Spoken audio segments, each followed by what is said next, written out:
Oi, gente! Voltamos mais uma vez para falar um pouquinho sobre o livro Os Ungidos. Olá, garotado, tudo bem? Que bom estar aqui mais uma vez para juntos estudarmos a Palavra de Deus. Essa semana nós vamos falar um pouquinho sobre o capítulo 9, que tem o título Elias enfrenta o rei Acabe. Semana passada a gente estudou um pouquinho sobre o início do reinado do rei Acabe lá em Israel. A gente viu que foi logo de início um reinado desastroso, cheio de idolatria, ensinando o povo de Deus a abandonar os caminhos de Deus para adorar outros deuses. E hoje a gente vai ver um pouquinho mais sobre esse reinado e sobre o profeta que a gente falou que ia ser enviado por Deus para acabar com toda essa palhaçada aí. Muito bem, aqui o capítulo começa falando sobre a apostasia do povo de Israel. Estava todas as pessoas afastadas de Deus, ou seja, quase todas, adorando imagens de escultura, foram todos corrompidos ali pelo ensinamento da rainha Jezabel, também do seu marido o rei Acabe, e agora todos se encontravam adorando deuses estranhos.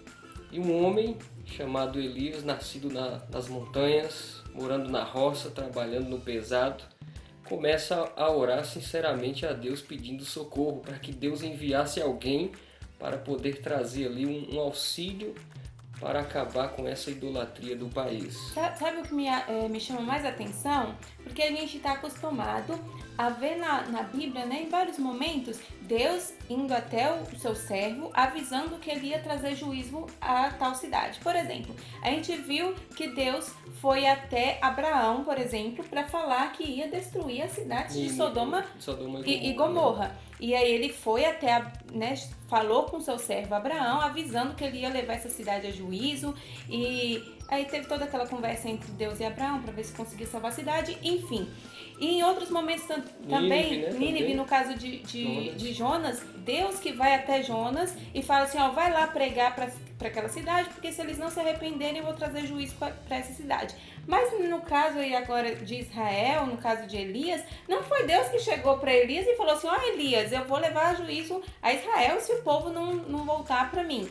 Não, foi Elias que estava vendo aquela situação e ele não estava aguentando mais, ele estava indignado. Isso mostra como ele levava a sério as coisas de Deus, como ele tinha apreço pela adoração sincera a Deus. Tanto que quando ele via o povo de Deus, que era um povo separado, escolhido por Deus para ser luz entre todas as outras nações, quando ele viu o povo numa perversão tão profunda, abandonando completamente a Deus para adoração a deuses estranhos, ele viu que não poderia continuar mais isso. Ele achou que não, tinha que ter um basta. E ele chega para Deus, ora a Deus e fala assim, Senhor, nem que precise trazer algum tipo de juízo. É ele que fala para Deus assim, Deus, por favor, responda a minha oração. Tome alguma providência, Tome alguma providência, nem que seja trazer sofrimento para esse povo. O negócio está indo longe demais. Exatamente, eu achei isso muito interessante. Agora adivinhe quem Deus escolhe para ir. Né? É engraçado, porque tipo assim, ele falou, Deus, toma alguma providência, mas ele não falou assim que ele quer fazer nada, não. O povo é seu, Deus faz alguma coisa. É como se Deus estivesse falando, tu tá querendo alguém, tá bom, eu sei quem é que vai lá, tipo, é tu mesmo que vai resolver esse negócio. Né? Tipo, você tá incomodado, né? Não tem aquele negócio que fala assim, os incomodados que se mudem, que tipo assim, então você tá vendo que o negócio tá feio, então você é o homem certo, você foi o único que veio atrás de mim. Deus percebeu a sinceridade dele e a vontade de fazer o que é certo, de obediência, né? Deus provavelmente olhou para todo o reino e falou, ainda há alguém aqui que pode fazer alguma coisa, né? Alguém que pode ser usado. E esse é justamente esse Elias. Ele é o único que está pedindo socorro, né? Exatamente. Sabe o que isso me lembra? Lá naquele outro episódio, não tem nada a ver muito assim a história, mas a questão de como você saber quem é a pessoa certa para tal cargo. Quando o faraó teve aqueles sonhos lá no Egito, e aí José vai lá, interpreta os sonhos do faraó e fala, você tem que arrumar um homem para fazer isso, aquilo, outro, e dá todas as instruções. Aí depois o faraó fala assim, mas que homem que vai poder fazer isso, a não ser você, que tem o Espírito de Deus.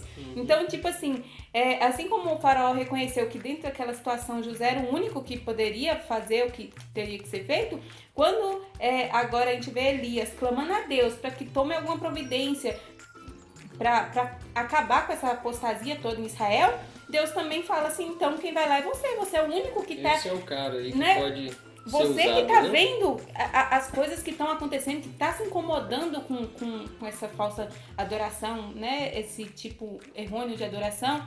Então você é o único que tá enxergando isso. Então você que tem que ir. Nós percebemos na leitura que Elias não era um homem rico, não era de uma família nobre, era pobre, não tinha status assim na sociedade para ter oportunidade de conseguir conversar com o rei, mas mesmo assim Deus o usou poderosamente. Ele foi lá devagarinho, percebeu ali a distração dos soldados, talvez da entrada do palácio, e procurou entrar, e usado por Deus, é lógico, e entrou no palácio e foi parar na frente do rei Acabe, assim, sem ninguém ver. Sem ser anunciado, sem ninguém falar nada, o rei tipo tá lá de boa, sentado no trono e ó, poxa, o que você tá fazendo aqui? Quem é esse cara? E ele chega, não dá bom dia, não fala nada e já chega com uma mensagem já de juízo, né?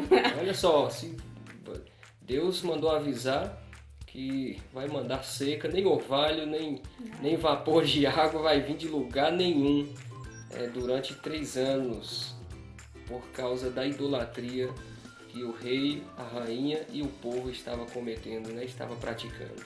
E a gente pode enxergar o tamanho da afronta, assim, que seria para o deus Baal, né? Que eles adoravam o deus Baal, porque eles acreditavam que Baal que era um mantenedor de tudo, que dava as colheitas e que, assim, a prosperidade, né? Que ele que dava tudo que o povo precisava. Então, a partir da hora que falou assim, não, Deus não vai permitir mais que chova, nem que o orvalho molhe a terra, ele falou assim, isso é impossível.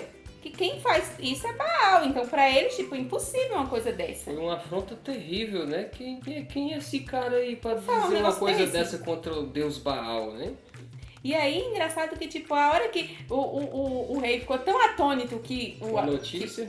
Com a notícia, porque, tipo assim, da onde surge esse homem? Tipo, esse homem aparece aqui, sem ser anunciado, de repente, aparece que, tipo, brotou aqui na minha frente, fala um negócio desse, e quando ele teve algum tipo de reação, cadê o homem? O homem sumiu, foi embora. E aí, né, o livro aqui fala que Deus cuidou do seu profeta, né, e ele falou pra ele ir pra lá perto do riacho, depois do Jordão, e ficar lá escondidinho que Deus ia cuidar dele. Mandar um corvo para alimentar ele, ia mandar água, né? Ia ter comida, água. Agora, interessante ali quando eu fico imaginando, quando ele desaparece da presença do rei, provavelmente o rei saiu pesquisando quem foi que entrou aqui, quem viu, de onde é, quem é aquele homem. Provavelmente alguém viu de longe e falou, não, é uma pessoa que mora em tal lugar, e começou aquela certa investigação, a busca. E quando alguém já realmente teve a certeza, falou, não, o nome dele é Elias, ele estava por aqui mesmo, conseguiu entrar e tal, ele mora em tal lugar. Aí o rei fala assim, mande matá-lo. E aí quando ele conta para a rainha Jezabel, pior ainda. Aí ficou mais nervosa. A rainha ainda. foi quem ficou com mais pavor e com mais ódio de Elias, né? Enquanto o rei era um rei adorador do deus Baal, a rainha era sacerdotisa. Então, para ela, a divindade era, tipo, a coisa mais importante. E o Elias, né, tinha afrontado o Deus dela, então ela ficou muito furiosa e queria matar ele de qualquer forma. Agora, engraçado que eu vejo, assim, no texto que fala que eles fizeram uma busca geral por todo Israel, todo mundo procurando o Elias, e ninguém achou. Porque Deus mandou ele ir para um lugar certo, né, para ficar escondido. Agora, interessante é que eles, para tentar conseguir manter o povo enganado, porque a notícia saiu, de uma certa forma a notícia se espalhou, que o profeta lá do Deus tipo, chegou, depois daquele tempo uma profecia pesada, e a chuva parou, a chuva desapareceu, e agora os sacerdotes começam a fazer sacrifício, a enganar o povo de que Baal está no controle, que vai fazer, que vai acontecer e tal, para o povo não ficar com medo. Só que o problema é que o tempo foi passando. Nada de chuva. Passou-se um primeiro ano e as pessoas começaram a ver os animais morrerem de fome, porque não tinha comida, nem chuva, nem água em local algum, né? Os rios começaram a baixar. Exatamente. Você falou que Deus cuidou dele, é uma coisa importante da gente lembrar que ele foi cuidado por Deus de uma forma surpreendente, né? Deus enviou corvos para levar comida para ele. Então é um negócio até estranho, né? Tipo, você tá sendo alimentado por corvos. Tipo, animais não têm inteligência. Isso é uma prova de que foi um milagre. um milagre, que Deus mesmo que enviou esse alimento através desses pássaros. E aí a gente vê que ele ficou sendo alimentado pelos corvos e tudo mais, e aí passou 2 anos de seca.